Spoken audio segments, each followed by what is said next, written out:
Recently, I did a video where I rolled a Venom Sentinel assassin from scratch in Project Diablo 2. I took her all the way through the campaign, killing Hell Bale while wearing random garbage gear farmed from Nightmare Cows. Then I made my way to Uber's and farmed my very own torch with the build, while still wearing the same garbage gear. No, it wasn't a Sin torch, but the stats were pretty nice at least. For today's video, I wanted to continue the Venom Sentinel assassin by running her through 50 maps like I always do. But after finishing the map grind, I am required to throw this assassin at Dclone, whether I'm ready for it or not. If 50 maps isn't enough, then too bad, so sad. I'm starting exactly where I left off after I finished Uber's on the Fresh Start video. Mapping itself was going to be a challenge because my gear wasn't exactly up to mapping standards. It was all mostly things I farmed in Nightmare Cows when I was trying to prepare for Hell. No Hell LOD farming was done, and I didn't take anything from my shared stash. And now that I've shown off the degenerate state of my fresh assassin, let's see if I can transform this character into a Dclone killer. The first map was a total flustercuck, because it exposed some pretty glaring weaknesses of my setup. When people say a V-Cent can map with cheap gear, they probably weren't talking about gear that came from Nightmare Cows. But after shambling through maps for a solid hour, I found my first notable item, which was a unique Scourge. Against all odds, it ended up being a Stormlash with 324% ED. I guess the game was feeling pretty sorry for me. What a nice find. Okay, get in the terrifying box of death. It slammed for some damage and AR to dead people.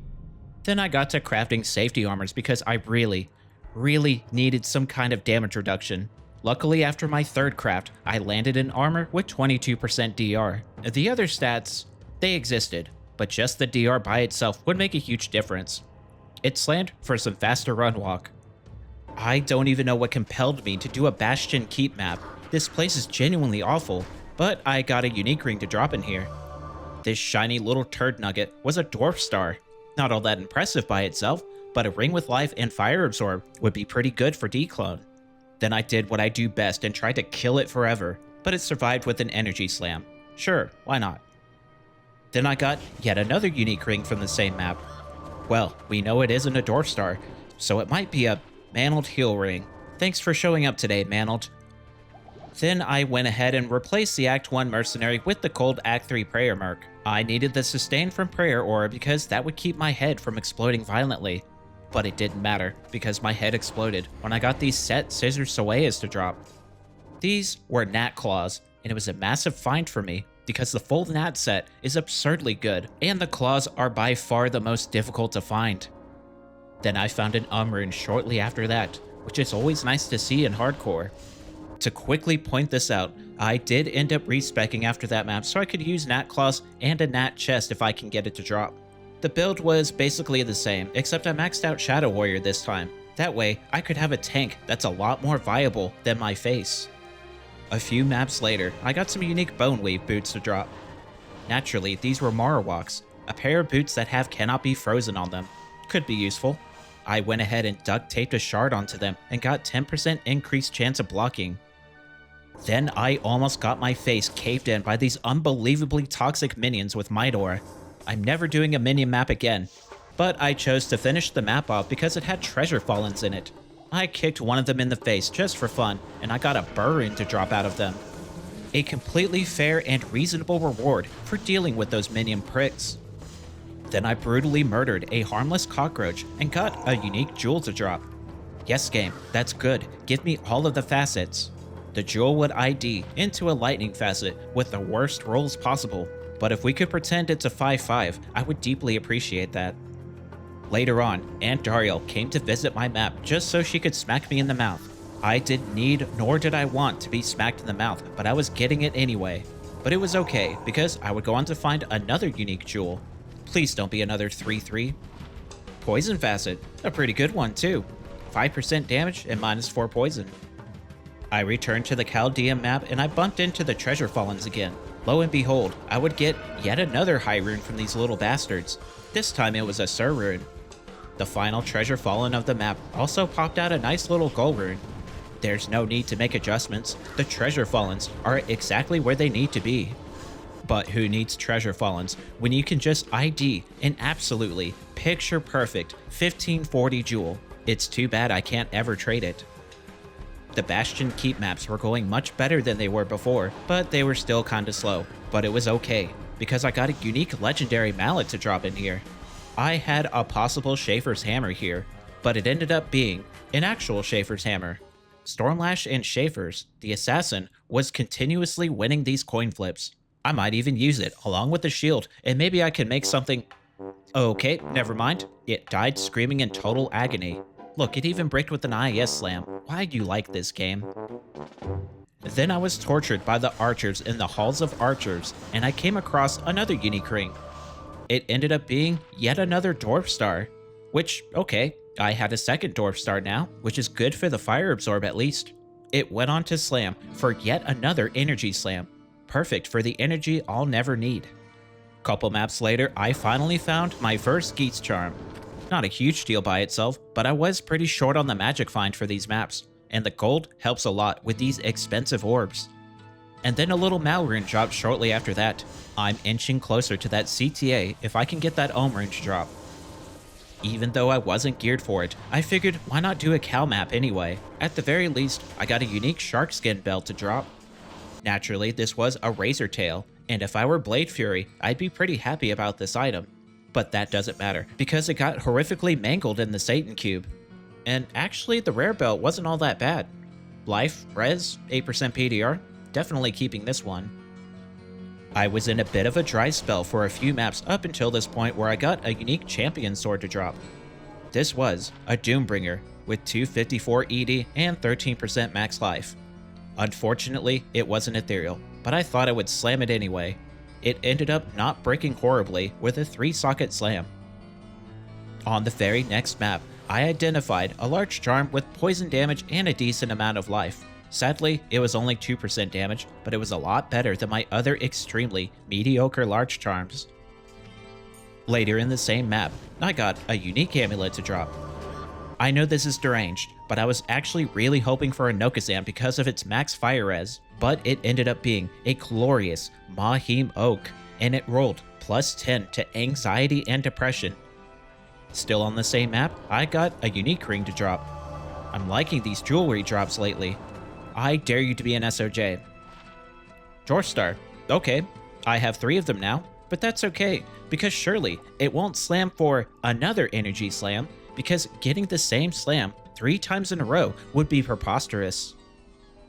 The Horizon map continued to treat me well by dropping a pair of unique vampire bone gloves. This elusive bastard of an item was Dracula's Grasp, and it rolled 10 life leech, 10 LPK, and 23 strength. I main a sacrifice paladin, and I've been looking for these forever already, but I'm glad I found them right before ladder reset. Then I returned to the absolutely terrifying Bastard Keep map, and it was here that I got a unique Grim Shield to drop. This was a lidless that rolled plus 2 on the skills, and that's great and all, but can it get plus 3 skills? The answer was absolutely not. It got light res instead. Good shield for the Merc though. Then I took on this incredibly toxic Fanaticism aura pack and got a unique ring to drop from them. I double dog dare you to be an SOJ. Bolkatha's wedding band? Okay, that's a lot better than SOJ. But should I slam it? I mean, like, it's way too good for my build. This is a terrible idea. Plus 38 life. Awesome. Okay, I'll take that, sure. Thank you for not being PD2, PD2. On the very next map, I casually dropped a very shiny, unique spiderweb sash. Naturally, it was the one and only Arachnid Mesh, and it rolled a decent 17% on the FCR. This belt was my best in slot, except I still have to kill it in the evil Satan Cube. It miraculously survived with 7 strength. Unfortunately, I still need my rare belt for resistances, but I would use this belt for cringe pre-buffing purposes. I'm noticing a pattern where I keep finding good items whenever I run into these extremely threatening Might Aura packs. Items like these unique battle boots. It's not often I find war travelers on this channel, and it's less often that I get to blind slam them. Somehow, some way, it survived with an indestructible slam. Later on, I bumped into the Geed event, where Geed just casually stands in the middle of a huge pack of flesh-eating demons. Geed, the bastard, sells unidentified items for slightly less than 1 million. These items ID into certain uniques depending on the base. For example, this cap could either be a Shaco, a non-Shaco, or a non-Shaco. I had my fingers crossed for Biggin's Bonnet, but a Shaco is pretty good too. Then I would go on to slam it for some max poison res. At this point, my resistances were absolutely in the dumpster at this point, but I can't not use a Shaco on a fresh character. Then I started scrambling for gold so I could buy another item from Geed, and in the process, I bumped into an Ist rune, another CTA rune for me. Then I pawned all the jewelry and furniture I stole from my neighbors just so I could afford a potential Death's Fathom. Once again, I won the coin flipped and got a Death's Fathom. The cold damage was a national disaster, but it's still a Death's Fathom, and it immediately bricked. And while on the subject of ruining cold gear forever, I got a unique battle belt to drop. Snow Clash is a fantastic item for cold builds, except when it rolls +1 on the skills. I didn't really want to slam this item, but I did give it to my mercenary. It's been 43 maps, and I still can't telestomp without getting my face caved in, but at least I got another Shaco. I was feeling extra lucky, so I blind slammed and it's permanently gone. Also, I found this Executioner's and it's instantly dead. Screw you too, game. I know it's another Chaldean map, but I keep finding items in here. Items like these unique demon hide gloves. This meager object was Venom Grips, and it happens to be my best in slot gloves for damage, so I get to slam these for something hopefully good. It's slammed for some poison res, which is a thing that you can slam. I slammed my other Venom Grips and got gold find on them, which is actually appreciated. I need the gold pretty badly. So far, I've succeeded at keeping my head from exploding off of my body, but my head exploded when I found a unique War Fist after all this time. I don't even show this item anymore in my other mapping videos, but just for the assassin, Whispering Mirage is something special. The rolls were completely degenerate, but being able to summon an extra shadow is the real prize. And of course, breaking them would be a national disaster for me. Wouldn't that just be a shame? Amazingly, it survived, with an FCR slam of all things. Okay, another Venom Grip. Let's see what that slams for. Poison res again. Damn it, game. Stop that. Stop doing that PD2 thing. Due to a lack of brain function, I wasn't recording when I found a second gold rune, but now I could cube up to a Vex rune if I really needed the extra fire res or whatever else I might need. Thankfully, I had just enough brain power to record the moment this Cham rune dropped. I've been looking all season for a Cham rune, and now I had one. Now I possessed all the runes needed to make a Plague rune word, except I don't have a base, so it's just gonna sit in my stash forever. I re-gemmed some of my gear and decided to get a few more slams in. The Nat Claws thankfully survived, but it got 5 LPK, which isn't helpful in the slightest. I had some water walks that I found in Nightmare Cows in a previous video, but they died horrifically in a nuclear accident, which really sucks because I wanted that max fire res. Sorry, mercenary, I'm gonna need those altars back. After finishing the 50 map portion of this video, I made the final gear arrangements that I had available to me so I could give myself the best chance possible against Dclone. The recommended defenses for Tier 0 Dclone, as I understand it, is to have at least 85 to 90 fire res and 25% damage reduction. So let's see if those 50 maps were enough. Going into Dclone, I was level 91, I had a little over 5,000 attack rating, and my resistances were just barely maxed out. I absolutely, positively did not have 90 fire res, not even close. Venom, Claw Mastery, and Shadow Warrior were maxed out on the Shadow Tree. 8 soft points of weapon block gave me a 34% chance to block any attack, whether it's physical or spell damage, so I had that going for me at least. Venom Synergy Cobra Strike was maxed, and I had 1 point into D-Flight for a teleport. And my remaining points went into Blade Sentinel, and 1 point into Blade Shield. As for my gear, I had Nat Claws in my main hand because it's fast and actually does decent physical damage. Venom Grips for the poison damage, and the gold I definitely won't find in there. I probably should have used BK ring for this slot, but I wanted this ring for the attack rating. A bricked rare belt that had some life, res, and 8% damage reduction. Dwarf Star mainly for the fire absorb, Alders for the life and fire res, Whispering Mirage for the extra shadow, and the pierce is pretty nice too. A safety crafted chest with 22% damage reduction, a 6% Shaco that came for Geet, and a brilliant crafted amulet that I've had for 5,000 years. I had a pair of +5 claws shopped from Nightmare Anya so I could do some degenerate pre-buffing for Venom. I stacked as much life and res as I possibly could for my charms, and I needed all of it. And of course, the same old Paladin torch. No matter how much I scream at my computer, it just won't change into a Sin torch. So I didn't make 85 fire res, but I had 36% damage reduction, 6% fire absorb, and 34 chance to parry. So I had that going for me at least. I was just a little concerned that breaking those water walks might have just gotten me killed, but that's immaterial, because whether I was ready for it or not, it was finally time to take on Dclone.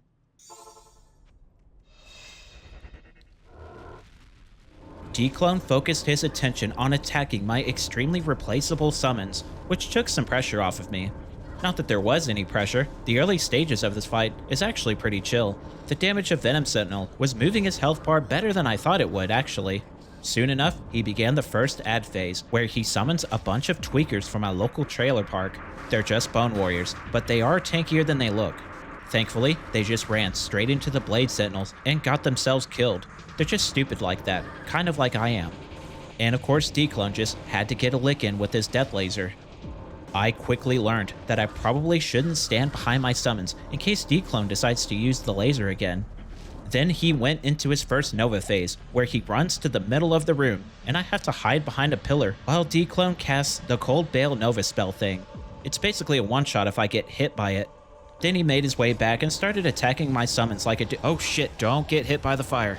Throughout the fight, I started to see a significant uptick in Meteor and Bone Spirit activity. Before I knew it, I was already in the second ad phase.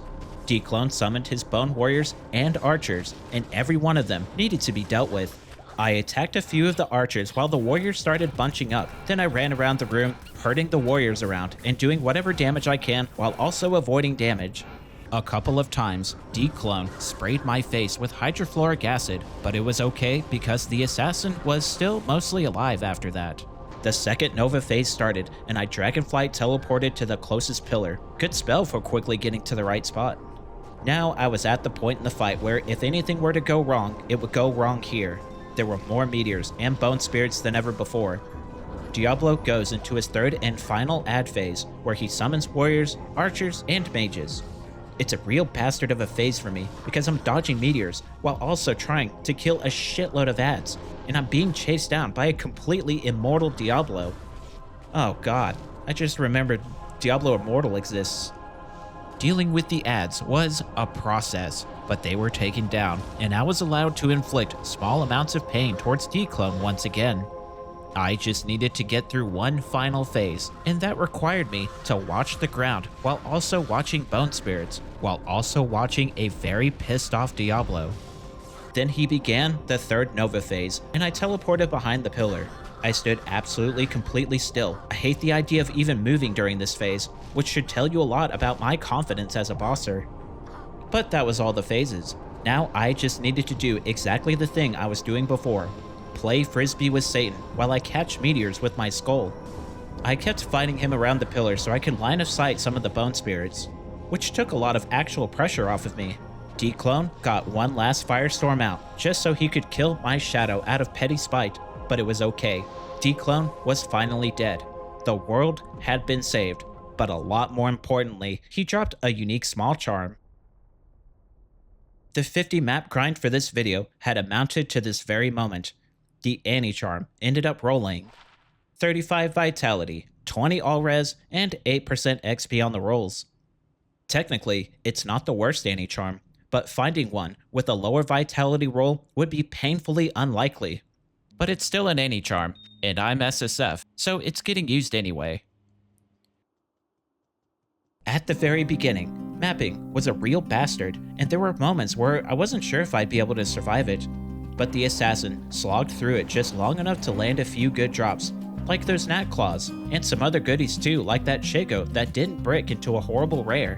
When it was time for Dclone, I thought the fire res was going to screw me over badly, but it felt like the extra PDR, claw block, and fire absorb helped to make up the difference. I don't know if I would recommend doing Dclone with 75 fire res, but the assassin can seemingly work with it in tier 0. And that's gonna do it for this video. If you enjoyed what you saw, be sure to leave a like and subscribe to the channel. A massive thank you to my channel members and patrons for helping to support the channel. As usual, the support from everyone is amazing. I will see you all on Lucky Season number 13. Take care and stay safe.